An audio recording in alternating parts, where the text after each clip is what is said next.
Well, Monday started off with a real nice sale on Facebook Marketplace. I've had this lamp, which was unmarked, but I believe it's a VH Woolham's. I have some of those lamps and they're similar. It's a dual shade and it's rather tall as well, although it is still a table lamp. Very nice walnut and brass.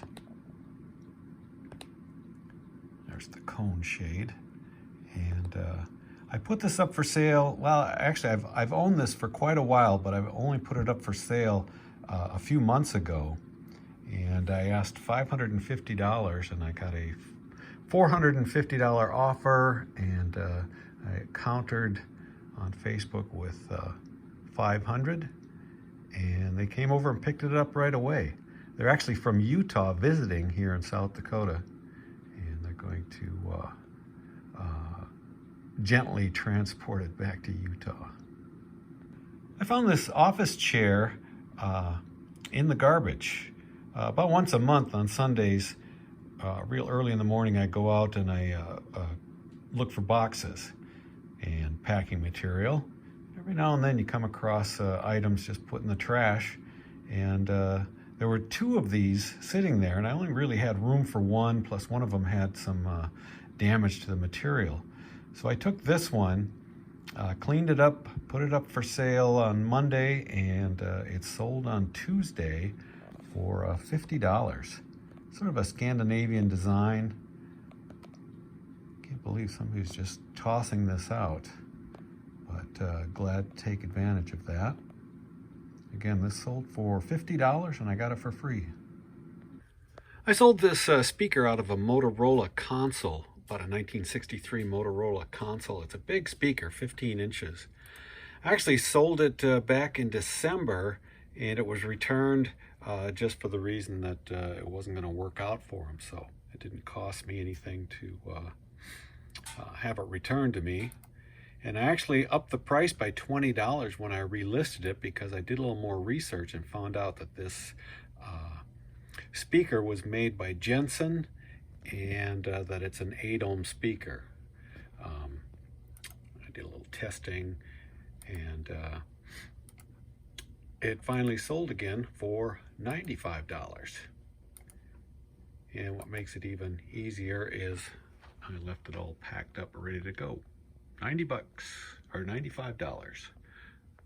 This is the platter mat off of a Newcomb classroom type phonograph.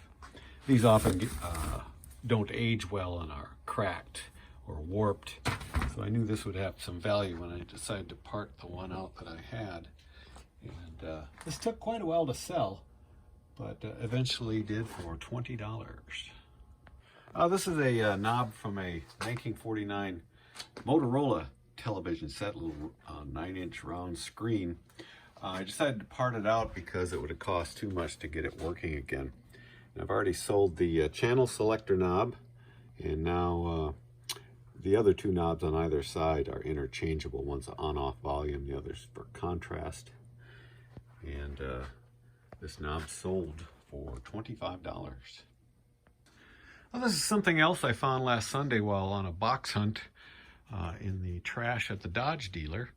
This is a parcel shelf or cargo cover for a late model Jeep Renegade. I don't know why it was tossed out, but I mean, it's got just a few minor signs of wear to it.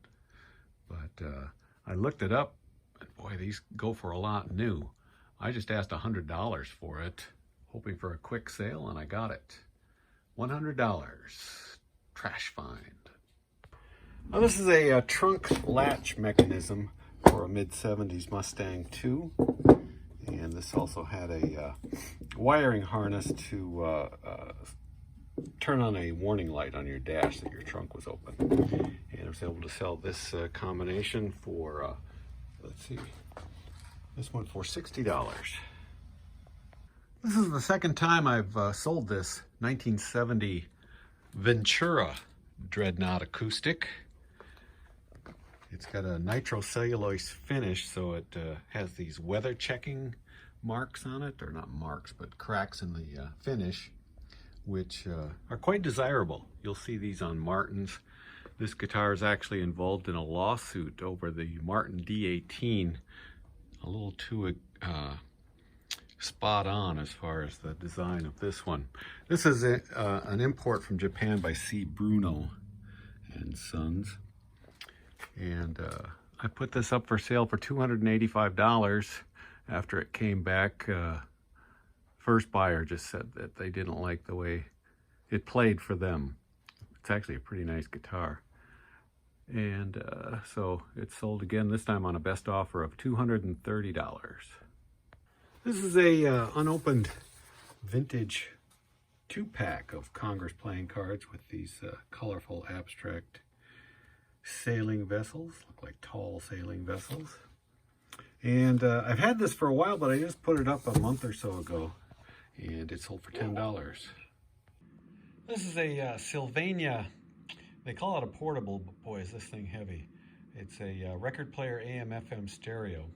It folds up, and I've had this for quite some time. It came with speakers that attached to the back, but I did not get those speakers when I picked this up at a garage sale.